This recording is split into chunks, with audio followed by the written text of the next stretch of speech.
Hi guys.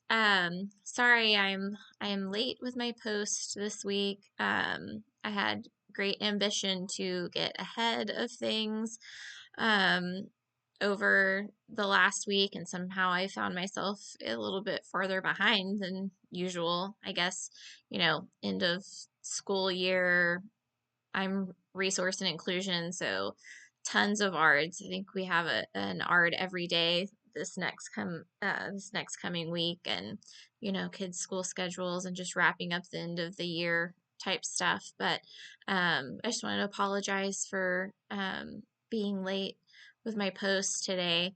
Um, so this week we are talking about making the transition to a comprehensive counseling program. And so for this week's questions, it was asking, let's see, resources and supports that are critical for an effectively transition into a comprehensive program. Um, so some of the things that I was thinking about with the reading, some things that were standing out to me was the staffing and clear role definition, um, improving counselor to student ratios. I know we're kind of, I guess we're growing into a mid-sized district, so we're consistently adding new staff, and I think probably adding another counselor or two would be beneficial, especially since we're adding a campus. Right now, we're just I'm not kinder, we're elementary, junior high, and high school. And over the next couple of years, they're going to be changing the administration building into a kind of an intermediate building. So it'll be fifth and sixth grade on that campus. Um, and Also developing really specific job descriptions. So again, everybody knows what the counselor's role is, and they're not pulled in too many different directions. Um, Doing non-counseling duties, because we've talked about when that happens, then the students suffer because they don't get access to all of the support that they need, and sometimes the count that can also cause counselor burnout. um, and then also reliable DACing track. Sorry, I can't talk this today. Reliable data tracking. Um, so you can't improve upon what you're already doing. You can't see what's working if you're not keeping track of data and measuring those outcomes. Um, you'll miss students that might you might have students fall through the cracks. And also it helps justify what you're doing to administration. Um, so I do know that the counselor on my campus, she was kind of showing me a little bit about how she tracks the time that she spends. But I'm interested to see how she looks at other data in order to make decisions on what to do on campus as far as the actual counseling program goes. Um, and then community referral networks. So having strong partnerships with other agencies, with CPS. I know that the counselor has a lot of contact with CPS, unfortunately, um, and other, community organizations. Something my campus does is we use T-Chat, and that's actually through A&M, where the kids get, I believe it's 5 free sessions with virtual sessions with a counselor, and they can do that on campus, which I think is really great. Actually, both of my kids have utilize that. My son's gone through a lot of struggles, and so he used it. And then I also used it for my daughter, who's a year younger than him, just to kind of, do a check-in with her because I know she was worried about her brother for a while. And so I just kind of wanted, somebody to be able to talk to her and make sure she was okay too, and that she wasn't holding things in because she felt like we were dealing a lot with her brother. And so that's something that's a really great thing that we have for parents. And then also um, crisis intervention. Protocols. So I know that we have them, and I really want to get more into. I've talked about it some with the counselor, but I can't wait to kind of dig deeper and to see, like exactly step by step how she deals with whenever a mental health crisis comes up. Um, and then let's see. What supports or resources do you think are still missing in your program to make it fully comprehensive? Um, so, mm, so things that I think are underdeveloped. I think parent and community engagement. Our parents are super involved in the school. The community is super involved in the school in general. But I don't think that there's that much in involvement or um, community knowledge, parent knowledge over the actual counseling program, what the counselor does. Um, and so I think that like bringing up T-Chat again. I didn't find out about T-Chat until I went to the counselor to talk to her about some problems that my son was having. So I think that it would be important to maybe have some informational meetings, or even we use Parent Square, and so the counselor does send out messages like in general saying, hey, the high school counselor is going to come talk to the kids this week, be looking for their the forms that we need back for class registration for next year, things like that.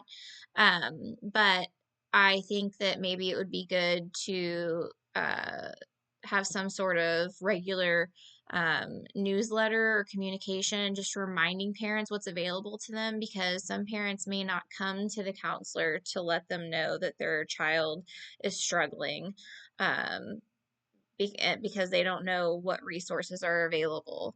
Um, I know that I had no idea about T-Chat until I went to her.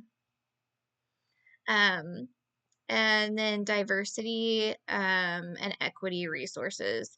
So our student population has typically, it hasn't been super diverse, but it's becoming increasingly diverse.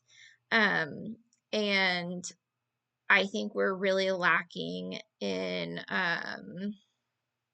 certain curriculum materials, things that reflect the students' identities.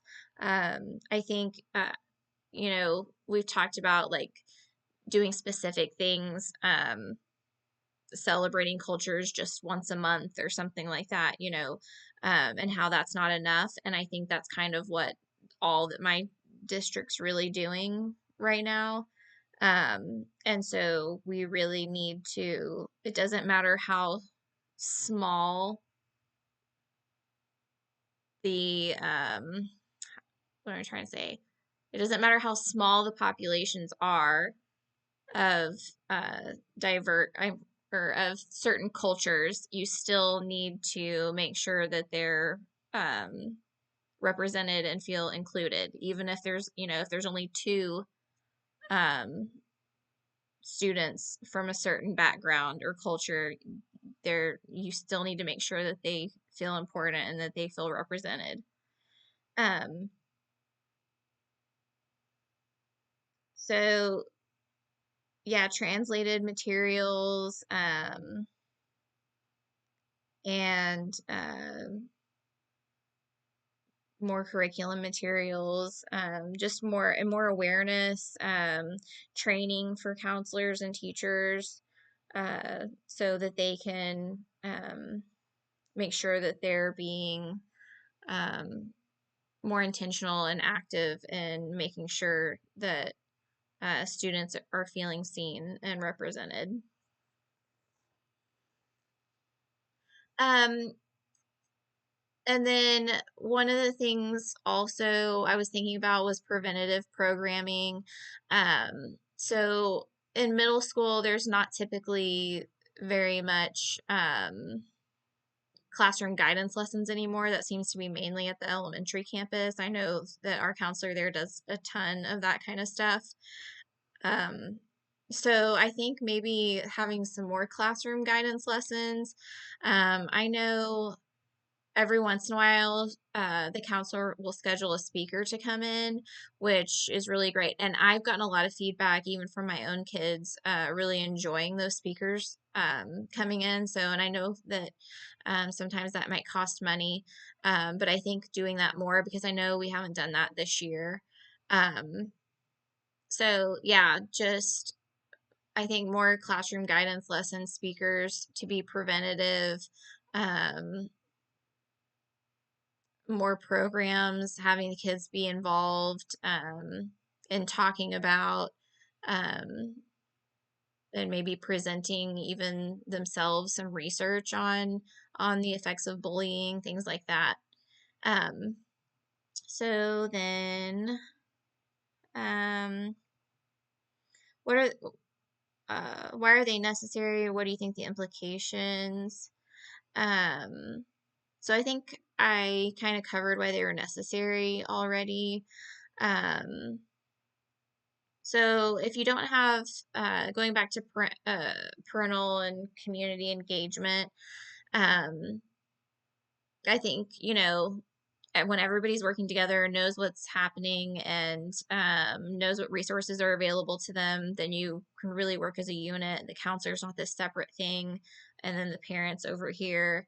Um, when you come together, you can really, best serve the student, the child as a team. And then also when the parent and the community knows what's going on and they're more involved, then you're going to have more support for them. Um, so it's important for all the stakeholders to know um, and be engaged. And then without diversity and equity resources, you know, students might get less support than they need. Um, the gaps will widen. And then not only that, but if students and parents feel like they're underrepresented and that their child isn't getting the support that they need, then they'll lose trust in the school, in your school system. And then the preventative programming, yeah, just being constantly stuck, uh, being reactive and doing crisis management instead of trying to teach and prevent up front, so that the counselors aren't spending lots of time responding to emergencies, um, instead of being able to focus on other things too, and hopefully never getting to those emergencies if it can be prevented by um, lessons ahead of time. Um, and then how would a fully comprehensive program address areas of student, faculty, and staff needs? Um, So for students, yeah, just being proactive across all areas, academic, career, social, emotional, and like I said, not just crisis intervention, letting them, making sure they feel seen and important and that they're a part, that they make up part of the campus and they're important piece um, of the culture and the student body. Um, for faculty and staff, um, I think, just really feeling like you're have the counselor being able to feel like they're partnered with them, and that they're not separate. Um, I think that our counselor does a pretty good job of that. She's always available. I mean, people just stop her in the hallway, "Hey, I need you to do this or that," and she tries, she immediately writes notes and makes sure or asks them to email her so she can address whatever needs that they have.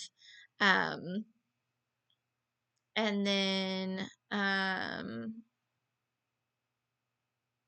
think, oh, students, faculty, and staff. Yeah, for administrators specifically, um, it helps them see what kind, like with the data, see what kind of gaps there are, the accountability, things like that. So that is my post this week, and I hope you all either had or are having a great spring break, and I will talk to y'all later. Thanks.